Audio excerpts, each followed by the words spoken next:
Thermocol और paper से इतना सुंदर वॉल डेकोर भी बन सकता है, शायद आपने सोचा नहीं होगा। मैंने भी बस एक सिंपल आइडिया से शुरुआत की थी और रिजल्ट देखकर खुद हैरान रह गया।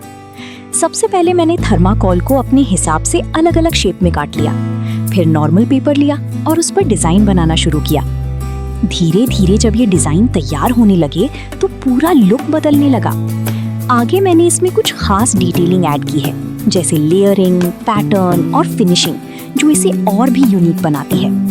ये पूरा प्रोसेस मैंने वीडियो में स्टेप बाय स्टेप दिखाया है ताकि आप भी इसे आसानी से बना सकें। आप देखते रहिए कि कैसे एक एक करके सारे पार्ट्स तैयार होते हैं और कैसे हम इन्हें जोड़कर एक परफेक्ट वॉल डेकोर में बदलते हैं। बीच में मैंने कुछ छोटे छोटे टिप्स भी दिए हैं जिससे आपका काम और आसान हो जाएगा और फाइनल लुक और भी ज्यादा प्रोफेशनल लगेगा।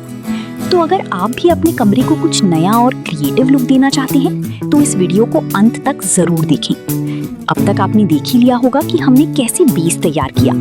आगे का पूरा प्रोसेस और फाइनल लुक देखने के लिए वीडियो देखते रहिए। तो चलिए अब बिना देर किए काम शुरू करते हैं।